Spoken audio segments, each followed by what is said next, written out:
بسم اللہ الرحمن الرحیم ایاک نعبد و ایاک نستعین۔ میں سب سے پہلے تو چیف منسٹر پنجاب اور گورنمنٹ پنجاب کو آج خراج تحسین پیش کرتا ہوں۔ گورنر صاحب، ministers, provincial ministers, federal ministers اور ہماری سینئر بیوروکریسی، میں آج آپ سب کے سامنے اپنی خوشی کا اظہار کرنا چاہتا ہوں، کیونکہ آج جدھر ہم پہنچے ہیں اس کے پیچھے کافی کام ہوا ہے۔ سب سے پہلے تو یہ ممکن ہی نہیں ہو سکتا تھا جب تک ہمارا ایک بڑا امپورٹنٹ قانون تھا فور کلوجر لا، یہ جب تک یہ قانون پاس نہیں ہوتا تھا، یہ عدالتوں میں پڑا ہوا تھا کئی سالوں سے، تو اس کو 2 سال لگے اس قانون کو پاس کرنے کے لیے۔ اور اس میں آج خاص طور پہ اپنی عدلیہ کا شکریہ ادا کرتا ہوں کہ وہ اگر یہ ہماری نہ مدد کرتے اور یہ قانون نہ پاس ہوتا تو آج ہم یہ پریزنٹیشن نہ کر سکتے، کیونکہ فور کلوجر لا ایک ایسا قانون ہے کہ اس کی وجہ سے بینک فائنانس کرتا ہے۔ اگر یہ قانون نہ ہو تو بینکس پیسے نہیں دیں گے، جس کو مارگیج فائنانسنگ کہتے ہیں، وہ پاکستان میں نہ ہونے کے برابر تھی۔ ہمارا 0.2% ٹوٹل پاکستان کی مارگیج فائنانسنگ تھی، جو کہ مغرب کے اندر، یورپ میں، امریکہ میں 80% سے اوپر ہے۔ تو اگر یہ نہیں ہے فائنانسنگ، اور جو نہیں تھی ابھی، تو اس کا مطلب کہ اگر آپ کے پاس کیش نہیں ہے، آپ گھر ہی نہیں بنا سکتے، آپ گھر خرید ہی نہیں سکتے۔ تو ساری دنیا کے اندر کیش تو لوگوں کے پاس نہیں ہوتا، لیکن کیونکہ بینکس فائنانس کرتے ہیں، اور یہ جو بھی بات کی گئی کہ جو وہ مہینے کی اپنا کرایہ دیتے ہیں وہی قسطیں بن جاتی ہیں بینکوں کے لیے، اور وہ بینک کو وہ بجائے کرایہ دینے کے بینکوں کو قسطیں دیتے ہیں، اور وہ گھر ان کا اپنا ہو جاتا ہے۔ اور یہ اسی طرح ساری دنیا کے اندر جو ڈیولپڈ ورلڈ ہے اس کے اندر اس طرح لوگ اپنے گھر خرید سکتے ہیں۔ اور اس لیے عام لوگ، تنخواہ دار طبقہ، پولیس والے، سرکاری نوکر، لوور سٹاف، بلکہ مزدور بھی، ان سب کے پاس یہ ہوتا ہے ایک اپرچونٹی کہ ایک اپنی قسطیں دے کے بینکوں کو اور اپنا گھر ہو ان کا۔ تو اس لیے میں اپنی عدلیہ کا خاص طور پہ آج شکریہ کرنا چاہتا ہوں، کیونکہ وہ اگر یہ کئی سالوں سے بینکوں میں عدالتوں میں پھنسا ہوا تھا، تو یہ جو ہمارے دور میں انہوں نے کلیئر کیا، اور اس کی وجہ سے آج ہم یہ پوری اپنی جو ہاؤسنگ، لو کاسٹ ہاؤسنگ، وہ لوگ، اس طبقہ، ویلڈر، مکینک، یہ سارے لوگوں کو اب پاکستان میں موقع ملے گا اپنا گھر بنانے کے لیے۔ اس کے بعد میں آج ایل ڈی اے کا، عمران منیر، آپ کو، آپ کی لیڈرشپ کے اندر ایل ڈی اے کا جو ابھی لوگوں، آپ نے اپنے جو پرفارمرز تھے ان کو جب آپ نے کھڑا کیا تو مجھے بڑا افسوس ہوا، تالیاں نہیں کسی نے بجائی، بڑی کنجوسی کی آپ نے تالیاں بجانے میں، کیونکہ انہوں نے دیکھیں میں آپ کو ایک بات بتانا چاہتا ہوں۔ دیکھیں، جب ایک سسٹم کے اندر برائیاں آ جاتی ہیں، کرپشن آ جاتی ہے، رکاوٹیں آ جاتی ہیں، کہ وہ رکاوٹیں اس لیے ڈالتے ہیں کہ اگر جب تک آپ رکاوٹ نہ ہو، جب تک آپ پیسے نہیں دیں گے تو کام نہیں ہوگا۔ یہ جب اداروں کے اندر اس طرح کی برائیاں آ جاتی ہیں تو جب آپ چینج کرنے لگتے ہیں، یہ ٹائم لگتا ہے اور مشکل ہے، کیونکہ وہ جو پرانا سٹیٹس کو ہے وہ چینج نہیں آنے دیتا، کیونکہ ان کا پیسہ جاتا ہے، وہ سٹیٹس کو ہوتا ہے، اس کو اگر آپ اس کو اگر وہ رکاوٹیں نہیں، پیسہ راستے میں پیش نہیں کرے گا تو پیسہ کیسے اس کو بنائے گا؟ تو ایک پورا سسٹم ڈیولپ ہو جاتا ہے ایسے۔ اور بدقسمتی سے میری عمر اتنی ہے کہ ہم نے اپنی آنکھوں کے سامنے یہ سسٹم کو ڈیٹیریٹ، خراب ہوتے دیکھا، اور یہ سارا سسٹم بن گیا کہ رشوت دو تو کام ہوگا۔ تو جب آپ اس کو چینج کرتے ہیں، یہ بڑا اس کے لیے ایک ویژن چاہیے ہوتی ہے، اس کے لیے ایک ڈٹرمنیشن، ایک ریزولو، ایک ارادہ چاہیے ہوتا ہے، اور ہو جاتا ہے دنیا میں۔ اور ہم کتنے ملک جانتے ہیں جنہوں نے اپنے آپ کو ٹرانسفارم کر لیا، چینج کیا انہوں نے۔ تو پاکستان نے اگر چیلنجز 21ویں صدی کے میٹ کرنے ہیں تو ہمیں اپنا آپ کو چینج کرنا ہے۔ تو مجھے اس لیے خوشی ہے کہ عمران منیر نے بڑی، ان کے ہوتے ہوئے ایل ڈی اے نے اور پھر پوری پنجاب گورنمنٹ کی بیکنگ تھی، انہوں نے بڑے چینجز لے کے آئے ہیں، آٹومیشن لے کے آئے ہیں۔ اگر ہم نے اپنی ایز آف ڈوئنگ بزنس اور کاسٹ آف ڈوئنگ بزنس نیچے لے کے آنی ہے تو آٹومیشن آنی پڑے گی۔ آٹومیشن کی بڑی ریزسٹنس ہے سارے سسٹم میں، ہر ادارے میں یہ رکاوٹ کوشش کی جاتی ہے کہ یہ آٹومیشن نہ آئے، کیونکہ جیسی آٹومیشن آتی ہے رشوت آٹومیٹکلی ختم ہو جاتی ہے، کیونکہ مشین تو رشوت نہیں لیتی۔ تو ایل ڈی اے نے بڑی امپرومنٹس کی اپنے اندر، اور یہ جو نقشے پھنس جاتے تھے، پرمیشنز نہیں ملتی تھیں اور پھر پیسہ، تو انہوں نے، میں خاص طور پہ آج آپ کو خراج تحسین پیش کرتا ہوں ایل ڈی اے کو۔ پھر نیا پاکستان ہاؤسنگ، جنرل حیدر، آپ کو بھی میں آج اور آپ کی ٹیم کو خراج تحسین پیش کرتا ہوں، کیونکہ انہوں نے کنسٹرکشن سیکٹر کے اندر ساری رکاوٹیں، ساری تو نہیں لیکن بہت رکاوٹیں ہٹا دی ہیں،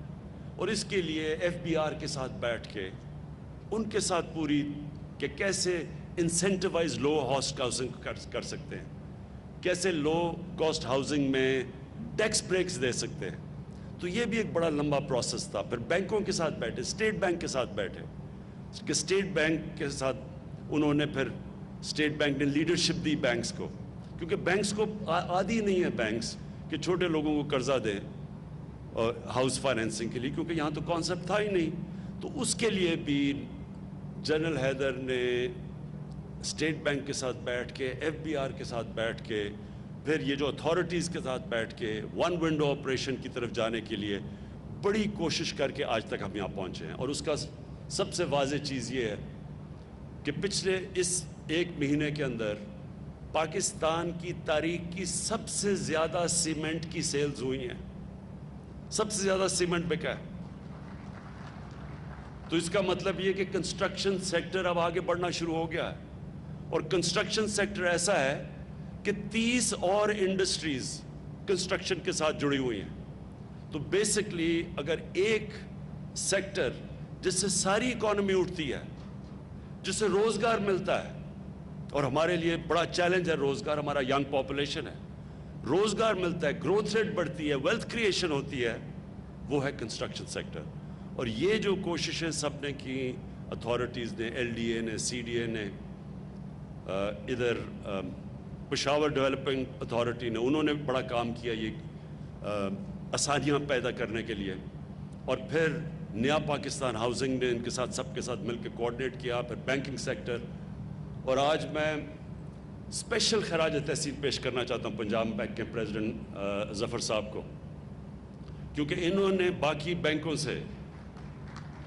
بڑے آگے بڑھ کے انہوں نے کام کیا اور پھر فیسیلیٹیٹ کیا۔ بینکنگ کے اندر بھی لیڈرشپ چاہیے۔ ہر بینک کا جو ہیڈ ہوتا ہے اس میں ویژن نہیں ہوتی، وہ تو یہ دیکھتا ہے کہ کس طرح میں نے نفع کمانا ہے، لیکن جو آؤٹ اسٹینڈنگ بینکرز ہوتے ہیں وہ یہ سمجھ آتے ہیں کہ جتنا آپ اکانومی کو گرو کروائیں گے تو سب کا ہی فائدہ ہوگا، بینکنگ کا بھی فائدہ ہوگا، کہ جتنی بڑی اکانومی ہوگی اتنا ہی بینکس کے پروفٹس ہوں گے۔ تو اس کے اندر کئی دفعہ بینک مینیجرز آسان راستہ لے لیتے ہیں، ڈپازٹس، گورنمنٹ کے ڈپازٹس رکھوا کے۔ تو کئی جو اب آؤٹ اسٹینڈنگ نظر آ رہے ہیں مجھے بینکس، جو کہ اب اکانومی کو اٹھانے کی کوشش کر رہے ہیں، اس میں سے بینک آف پنجاب سب سے آگے، اور میں پھر سے آپ کو خراج تحسین پیش کرتا ہوں۔ میں آخر میں جو بات کہنا چاہتا ہوں وہ یہ ہے کہ دیکھیں، ایک جب لوگ کہتے ہیں جی نیا پاکستان کدھر ہے، جی نیا پاکستان، مدینہ کی ریاست کیا کدھر ہے جی مدینہ کی ریاست، تو میں آپ سب کو بتانا چاہتا ہوں دیکھیں یہ نیا پاکستان اور جو ہم نیا پاکستان ماڈل کرتے ہیں کہ نبی صلی اللہ علیہ وسلم نے جو ایک ایسا دنیا میں مدینہ میں ماڈل بنایا تھا جس کے اوپر دنیا کا سب سے عظیم سویلائزیشن بنا تھا، وہ کوئی اصولوں کے اوپر بیس تھا، دو اصولوں پہ تھا۔ ایک رول آف لا، یہ یاد رکھیں قانون کی بالادستی، کبھی دنیا میں کوئی سویلائزیشن اوپر نہیں آیا جس کے اندر قانون کی بالادستی نہیں ہوئی۔ جب ہمارے نبی صلی اللہ علیہ وسلم نے کہا تھا کہ تمہارے سے پہلے بڑی قومیں تباہ ہوئیں جدھر طاقتور کے لیے ایک قانون اور کمزور کے لیے دوسرا قانون، یعنی کہ قانون کی بالادستی نہیں تھی۔ اور پھر انہوں نے دوسری بات کہی کہ میری بیٹی فاطمہ بھی اگر قانون توڑتی ہے اس کو بھی سزا ملے گی، کوئی قانون سے اوپر نہیں ہے۔ اور وہ بیسس تھا ایک چیز کہ جس کے اوپر ایک دنیا کا عظیم سویلائزیشن کھڑا ہوا۔ یاد رکھیں شروع میں آتے ساتھ ہی وہاں دودھ کی نہریں نہیں بہہ رہی تھی مدینہ میں، مشکل وقت تھا، بھوک تھی، غربت تھی مسلمانوں میں، خطرہ تھا، لیکن جو بنیاد رکھی گئی قانون کی بالادستی کے اوپر، انصاف پہ، رول آف لا پہ، وہ بیسس بنا ایک سویلائزیشن کا اوپر آنے کا۔ اور جو بھی سویلائزیشن اوپر آیا ہے وہ باقی لوگوں سے زیادہ اس سویلائزیشن میں قانون کی بالادستی ہوتی ہے۔ جو سب سے خوشحال ملک ہیں اسکینڈینیویا، ادھر آپ چلے جائیں کہ یورپین ملک، جرمنی، انگلینڈ چلے جائیں، سب سے زیادہ چیز یہ ہے کہ کوئی قانون سے اوپر نہیں ہے، وہاں کوئی پریولیج کلاس نہیں ہے، کوئی یہ نہیں کہہ سکتا کہ جی باقیوں کے لیے قانون ہے، میں تو قانون سے اوپر ہوں، مجھے تو ملک کا قانون ہاتھ نہیں لگا سکتا۔ تو ایک یہ، اور اس کے لیے آج پاکستان میں آپ دیکھ رہے ہیں کہ پوری مکمل جنگ چل رہی ہے، بڑے بڑے مافیاز ہیں، پہلی دفعہ ان کو قانون کے نیچے لانے کی کوشش ہے، بڑے بڑے پولیٹیکل مافیاز ہیں، ان کو وہ ریزسٹ کر رہے ہیں قانون کو۔ اور یہ ہے اصل میں ڈیفائننگ مومنٹ پاکستان کا کہ انشاءاللہ جیسے جیسے ہم قانون کی بالادستی قائم کریں گے ایک معاشرہ آزاد ہو جائے گا۔ معاشرہ آزاد ہی تب ہوتا ہے، میریٹوکریسی آتی تب ہے جب قانون۔ اور دوسری چیز، انہوں نے ایک انسانیت کا نظام لے کے آئے تھے، فلاحی ریاست، غریب تھے، مسلمانوں کے پاس پیسہ نہیں تھا مدینہ میں، لیکن انہوں نے ایک انسانیت کا نظام لے کے آئے تھے۔ ایک ریاست نے ذمہ داری لی تھی اپنے کمزور طبقے کی، ریاست نے بنیادی ضروریات اپنے کمزور طبقے کی پوری کی تھی، پیسہ بھی نہیں تھا۔ تو ہم بھی وہ کوشش کر رہے ہیں۔ سب سے پہلے بہت بڑا ایک نعمت اس قوم کے لیے، غریب آدمیوں کے لیے، health card, health insurance universal coverage, جو اب اس وقت پختونخوا میں سارے شہری کور ہو چکے ہیں، ہر گھرانے کے پاس ہیلتھ کارڈ ہے، کسی ہسپتال میں جا کے 10 لاکھ روپے تک اپنا علاج کروا سکتے ہیں۔ یہ تو ڈیولپڈ ملکوں میں بھی یونیورسل ہیلتھ کوریج نہیں ہے۔ دوسرا، پنجاب نے جو چیلنج لیا ہے، پنجاب سب سے بڑا 60% پاکستان ہے، سال کے اینڈ تک پنجاب نے چیلنج لیا ہے کہ سارے پنجاب کے شہریوں کو ہیلتھ کارڈ ملے گا، ہیلتھ کوریج ملے گی۔ یہ میں پھر سے ریپیٹ کرتا ہوں، یہ ڈیولپڈ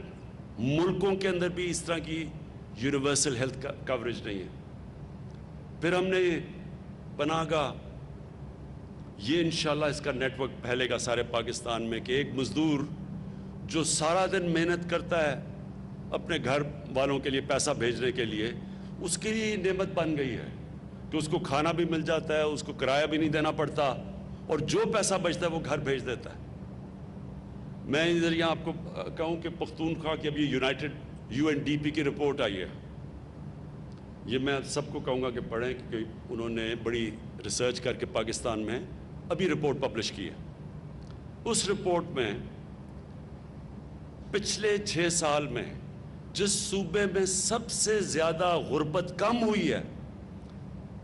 اور جس میں سب سے زیادہ ہیومن ڈیولپمنٹ ہوئی ہے، یعنی انسانوں کے اوپر انویسٹمنٹ ہوئی ہے، وہ خیبر پختونخوا ہے، جس کی وجہ سے ووٹ پڑی ہے PTI کو، کیونکہ اب تو رپورٹ آ گئی ہے کہ 2013 کے بعد جو گورنمنٹ کی پالیسیز تھیں اس کی وجہ سے خیبر پختونخوا میں غربت بھی کم ہوئی اور ہیومن ڈیولپمنٹ یعنی انسانوں کے اوپر سب سے زیادہ سرمایہ کاری سب سے زیادہ پاکستان میں. اور ایک وقت پہ خیبر پختونخوا سب سے پیچھے تھا, وار آن ٹیرر تھی, تباہی تھی. آپ کو پتہ ہے لوگ وہاں سے چھوڑ کے پیسے والے لوگ اسلام آباد آ رہے تھے. تو اس صوبے کے اندر آج یہ ہے. تو ایک تو پناہ گاہ, ہیلتھ کارڈ, انشاءاللہ میں سنڈے کو ایک نئی سروس شروع کر رہا ہوں, کوئی بھوکا نہ سوئے. ہماری کچن جائیں گے, موو کریں گے غریب ایریاز میں اور ہم ان کو کھانا دیں گے 2 وقت کا, تاکہ لوگوں کو جو غریب علاقے ہیں ان کے اندر بھوک کسی کو نہ ہو. اور یہ انشاءاللہ سارے پاکستان میں یہ میرا نیٹ ورک, میری کوشش ہے پھیلانے کی. اور جو سب سے بڑا پروگرام اب ہمارا آنے والا ہے, اب تک ہم 75% 75% پاکستان میں ہمیں ڈیٹا آ گیا ہے. انشاءاللہ جون تک 100% پاکستان کا ڈیٹا آ جائے گا. اس ڈیٹا کے مطابق ہمارے لیے آسان ہوگا کہ ہم غریب گھرانوں کو ڈائریکٹ سبسڈی دیں, یعنی ان کے پاس ڈائریکٹ پیسے جائیں. یعنی اگر, اور ہمارے پاس کیونکہ ڈیٹا ہوگا, ان کو ہم باقاعدہ جس طرح بھی ہم نے احساس پروگرام کے اندر تقریباً 1.5 کروڑ لوگوں کو, خاندانوں کو ہم نے پیسے دیے, اسی طرح اسی شفافیت سے اب ہم پورا کور کریں گے. جدھر جدھر ہم لوگوں کو ڈائریکٹلی, جو بھی غریب گھرانے ہوں گے, کسانوں کو مثلا کھاد کے لیے ہم نے پیسے دینے ہیں, سبسڈائز کرنا ہے, تو ڈائریکٹلی ان کو سبسڈی جائے گی. یہ ڈیٹا جب ہمارے پاس پورا ہو جائے گا تو ڈائریکٹلی لوگوں کو سبسڈائز کریں گے. اور انشاءاللہ وہ جو میری کوشش ہے کہ پاکستان ایک فلاحی ریاست بننے جا رہا ہے. میں آخر میں پھر سے آپ سب کو مبارک دیتا ہوں. چیف منسٹر صاحب آپ کو, LDA میں عمران منیر آپ اور آپ کی ٹیم کو, جنرل حیدر نیا پاکستان میں آپ کو, اور last but not the least Punjab bank میں ظفر آپ کو, آپ سب کو میں آج خراج تحسین پیش کرتا ہوں. شکریہ.